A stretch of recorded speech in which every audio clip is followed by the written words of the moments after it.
My name is Alastair Miller, and as a photographer, I'm normally behind the camera. But in this series, with Viking, I'm exploring the Maltese archipelago, Sicily, and Naples.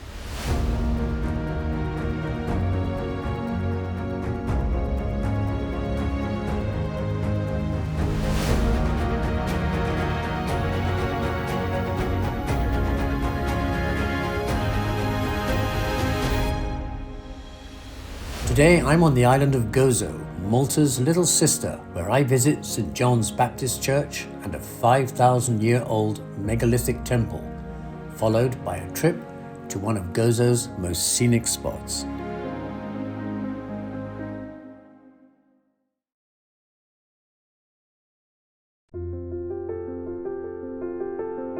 Gozo is quiet, a place where time seems to pass a little slower. Just a short ferry ride from Malta, this island is a place to unwind, to enjoy long lunches and visit pristine beaches.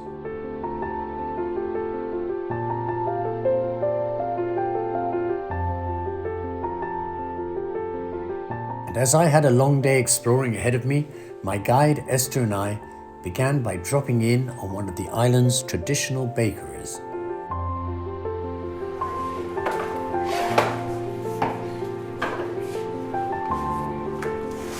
These are pies, different various type of pies. Some of them are with chicken, with fish, lampuki, with pork, with beef. Then you have these which are, these that I'm taking out now, these are more traditional. These have cheese, Gozo sheep cheese, and peas.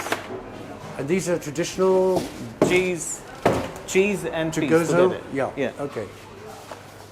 And then even these ones here. Joseph, how long have you been doing this? Well, the bakery was founded by my grandfather in 1963. And then, but they did the Maltese bread and some sweet rings. They were a kind of bread that was popular here. Mm-hmm. And then from 2014 we started doing more traditional food like this and keeping the tradition of Gozitin pastries like this with cheese, broad beans and raisins. Oh, delicious. Which one do you sell most of? What is your best seller? These are very popular. And yeah. then there is these kind of, it's like a... Show me that. We call this ftira. It's the traditional, it's like a Gozitin type of pizza. It looks like a little bit like a pizza, yeah. But we call it a ftira, which you use the dough of the Maltese bread and you put the mixture. For example, this is with cheese and potato. Then you grab the dough and close like this. That's the ftira. It smells fantastic. And what time do you start the day? The day starts at around 4 a.m. 4 a.m. 4 a.m. And basically from 4 a.m. till 6, the shop is open till 6. It's a tough job. Yeah. And it's hot. It's long hot, hours. Yeah. And do you have a son who's going to take over from you one day? Right now, no, but hopefully. If you eat enough of this, hopefully we'll keep the tradition going. Yeah, I hope so. Because it's wonderful you're doing this. Yeah. Thank you. How many loaves a day? No, we only sell bread from this bakery. We don't. You don't buy in? No, we don't sell to supermarkets. Oh, right, okay. So bread from us, you have to come to this bakery. So we don't do that much. And you bread. open every day? Yes. No, from Monday to Saturday. Sundays no. Sunday we go to the beach. You know? Yeah, you deserve it. You deserve it. Yeah.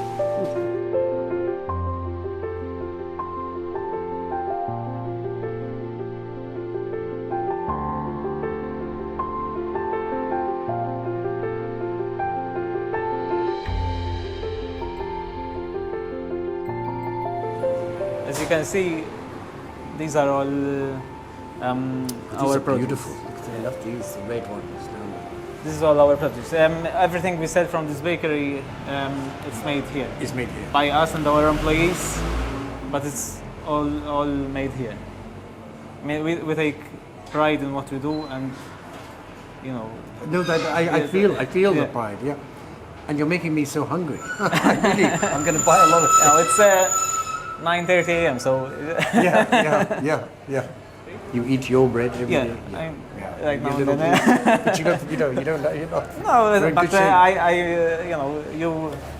I burn the calories. You do, with the work. Yeah. This is the smaller version of the ftira. We make the smaller version. Okay. Because obviously one is a bit this too one. big. This is the pocket version. In fact, that's what they call them, the anchovy pocket. Oh really? It goes like a pocket. Because it's like a pocket. Yeah. Okay. With anchovies, with tuna, with cheese. You know where I grew up in England, they have a thing called the pasty, which maybe is similar to pastisi. And Cornish pasty. It's the Cornish pasty, and in the old days, the Cornish pasty would be one half would be meat, and the other half jam. So you had the savoury and the sweet the same, and you could just put it in your pocket. Yeah. And that's what the miners used to do. They go to work with the girl. I want to show you this bread. It's also very popular. Oh, nice. This is the ftira, the Maltese ftira, which has been recognized by the UNESCO. Really? Yeah. The World Heritage people? Because the ftira is very important to the Maltese people, Maltese and Gozo people.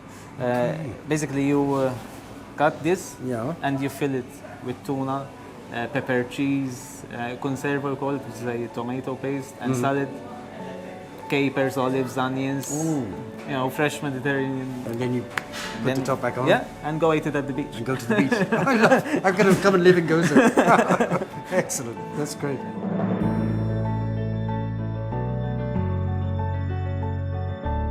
After an extremely wholesome breakfast of pastisi and fritira, we paid a visit to the impressively huge church of St. John the Baptist.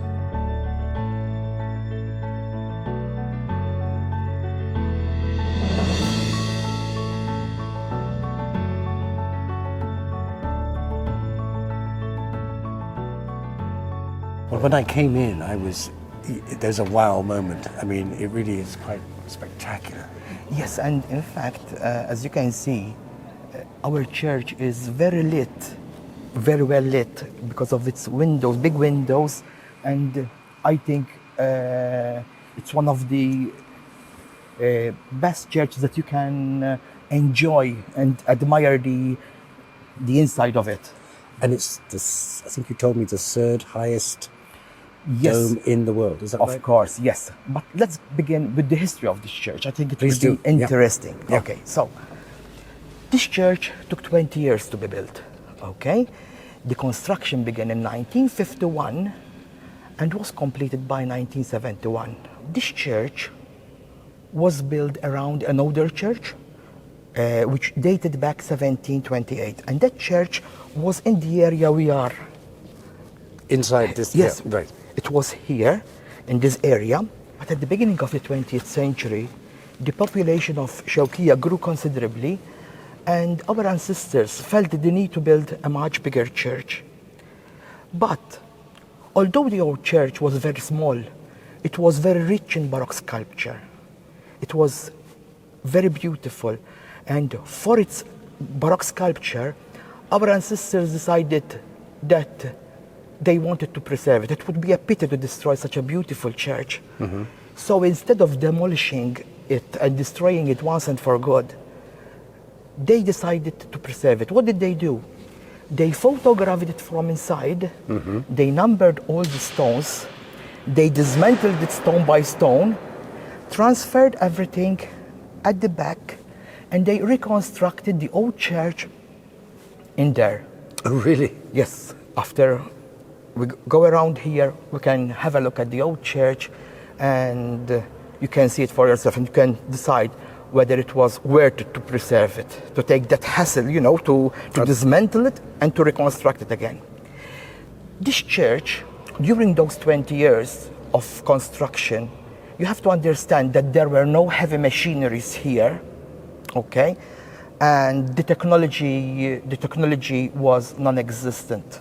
In fact, all the stones you are seeing up there had to be lifted manually with the help of police. Whoa. Do you believe it? No, I don't, but I do if you tell me. But that's incredible. Wow. Because it's very hard. And another interesting fact, that during those 20 years, all the locals helped in the construction. So it really belongs to the community, town, yes. To the community, yeah. And they built it because they loved the church. They had faith that they will accomplish that project. Marius, tell me about the dome, because it's pretty spectacular. Okay, and that's why it is called the Rotunda. Okay, it is called the Rotunda. This church is called the Rotunda for its big dome. And okay, the interesting fact is that from the center, up there, up till the dome, there are 75 meters height. And this makes this church with the third highest unsupported dome in the world. The third? Yes, the third highest. In the world. It's 75 meters. And as you can see, all the weight of the dome, which is 45,000 tons, all that weight is being carried by these 8 pillars which you see around the church.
I think your town can be very proud of itself. Yes, and building something like this incredible it's a landmark church. in Gozo. And while you are coming from Malta, this is the first building structure you'll see when you are heading to Gozo. You'll see our church, and many visitors tell us, look, I saw this building while I was traveling to Gozo, and I said, I must go to see that, well, that's that what building. We did. Yeah.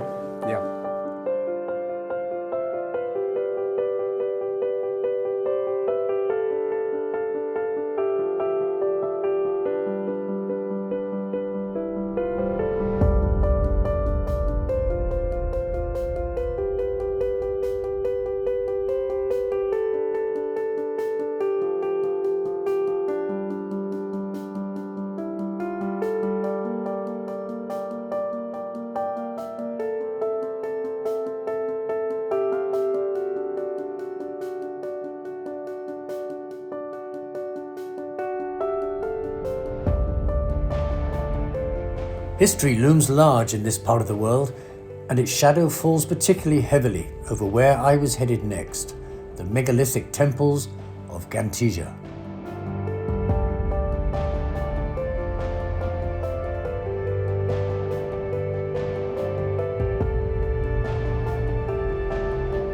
I mean, I'm guessing it was some kind of a temple, is that right? Or? Well, they are commonly referred to as temples.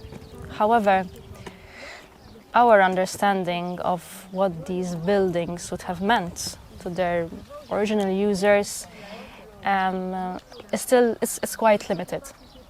So, however, we examine the surviving architecture, we examine the internal features, we examine the spatial layout itself, and even the physical landscape on which they stand. And that gives us a very good starting point. So, for instance, at Gigantea, the monument, it is approached through a large open space, which is supported by a man-made megalithic terrace wall. So one can easily assume that a large open space would have been designed for public gatherings, for activities that could have been linked with events taking place inside the inner spaces of the monument. But it's also the sort of open space, actually, that could have lent itself well to a wider range of social activities. So with this frame of thought, rather than just using the word temple and labeling these monuments, you just see the site at the heart of communal life, no? At the heart of their daily life. So it would have been a hub of activity, and it could have served both a sacred and even a mundane purpose. And why do you think it was constructed here? That's a very good question, actually. Locations weren't chosen at random. No. Let's keep in mind that the Neolithic inhabitants, their livelihood depended entirely on agriculture. They were farmers, so they needed fertile soil to survive. And in fact, here in Shara, you still find very good soil for agriculture. And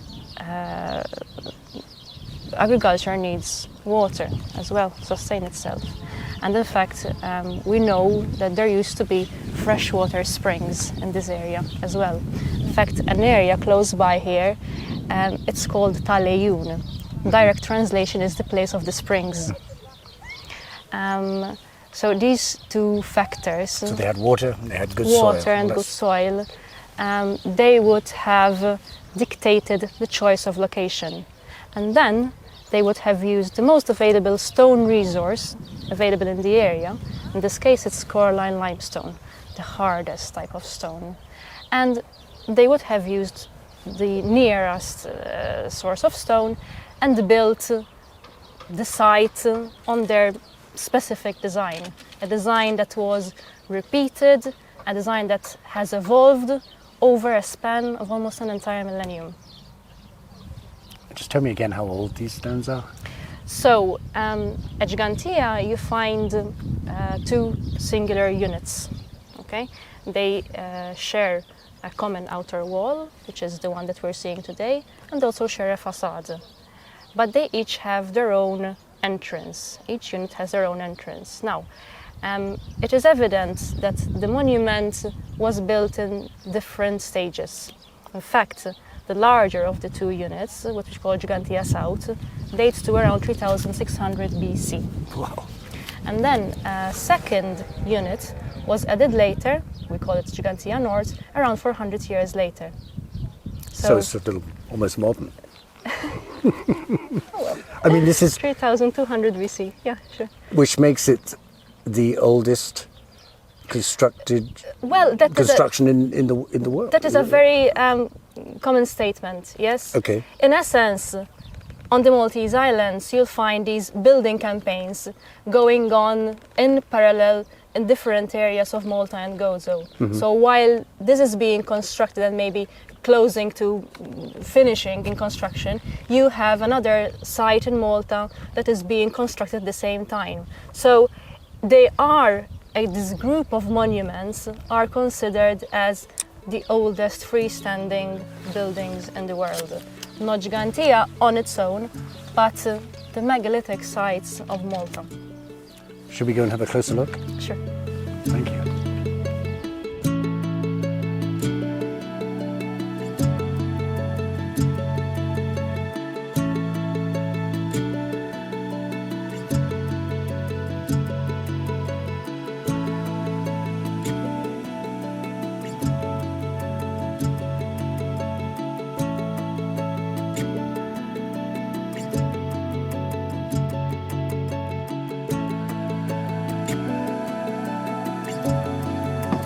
do we know who their gods were? Who was being worshipped by these No, people? there is We no don't know. way There's no evidence. you can say something like that. We don't even know, Alastair, if they had the concept of a god. How can you really How know? can you know this without for sure? Writing? Without this is before the invention of writing, and there is nothing that really indicates the presence of gods. The statuettes that we have found all have obviously a human form of some shape, and for a long time they were interpreted as gods.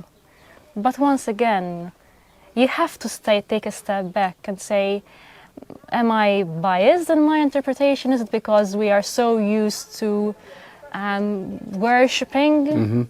We associate large monuments with churches in a way, but it could be all mistaken. In truth, what we do know for sure is that their life depended on what the earth gave them, because they were farmers. I mean, it's a very important thing to keep in mind.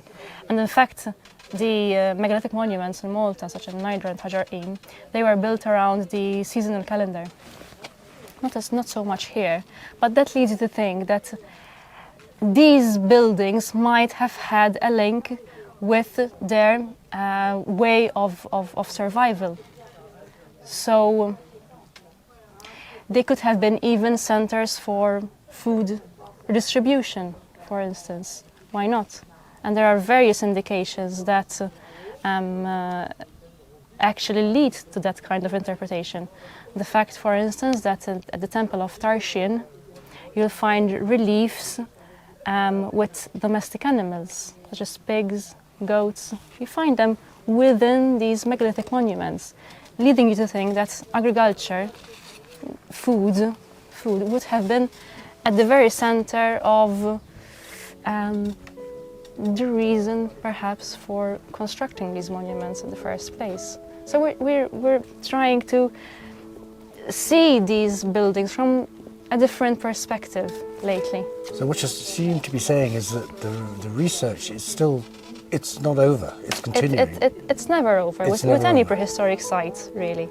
It's like you have a jigsaw puzzle and you're trying to piece it together, and it's an ongoing challenge, because without a manuscript telling you black on white what's actually happened here, If only. everything is really subject to interpretation.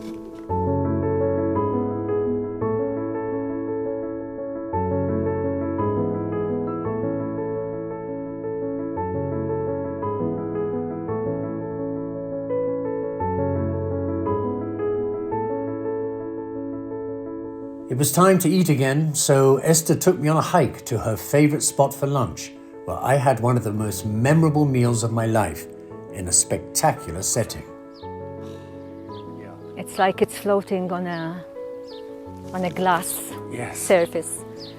that is gorgeous. So this is Mjarishini, and it goes in all the way. It's nature's masterpiece, carved out of the rocks. It looks quite deep. And Shini is the Maltese word for a ship, a galley Okay. that transported goods in the past times, in the old times. So this is Mjar Ishini, the place where the galleys came in and the Shini came in. While we're here, Esther, just tell me a little bit about the tower. We see these all over the place. Yes, the tower is one of a series across the Malta and Gozo coastline. From here, you can see the Comino Tower, and Comino Tower would communicate with the next tower. You can see it in Malta. Ah, yeah. So one communicated with the other Right. in past times to signal the arrival of the enemy from the sea, because obviously in the past the enemy, What, they would light a fire or something, or they would light a fire at night, and obviously during the day it would be the smoke that would signal the arrival of the enemy from the sea, the corsairs, for the population to take refuge, to hide.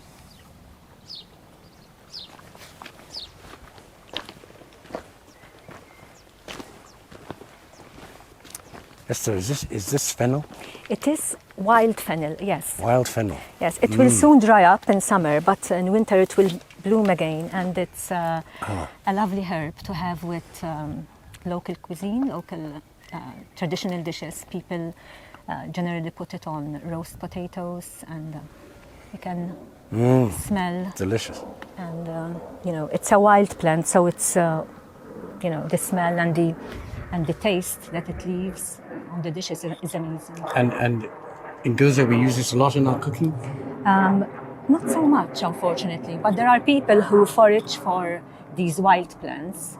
There's even wild asparagus that grows across the island, and rucola, wild rucola. I mean, it's a growing trend that people forage for these natural plants and herbs and share their experiences online, and then more people tend to pick up, these habits, sort of. It's the way our ancestors and our grandparents lived. And then there was that period, unfortunately, when we lost the appreciation of what was around us and started buying fennel at the supermarket while it was growing all around. While it's going all around, madness. And now there is this return to the past almost, with people looking for what is natural around them and appreciating more what grows naturally. For example, this is the carob tree, and you can see the fruit on the carob tree. And in the past, they used to make julep talharoub, which is carob syrup, and they use that. Can you see the fruit here?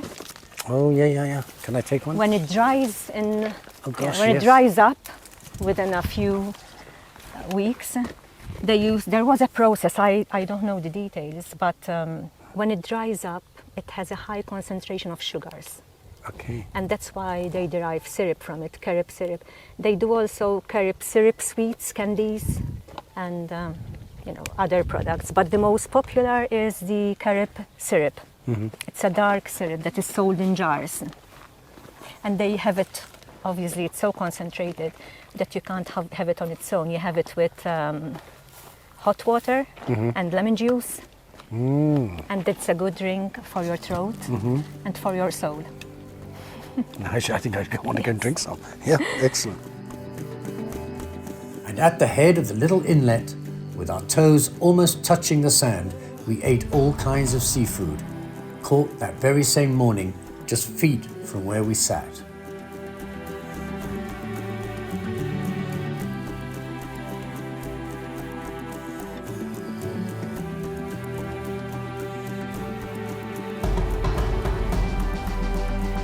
Simple pleasures in a perfect setting. And that really is what Gozo is about, this quiet little island with its charming people. It's very much my kind of place, and I know that one day I'll come back.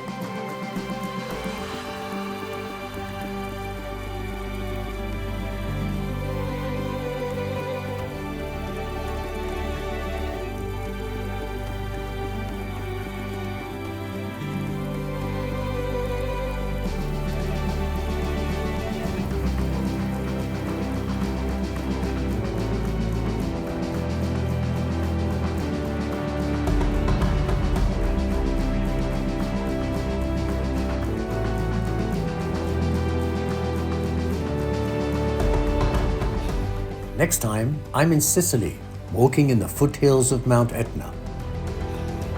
Then wine tasting at the Villa Grande Winery.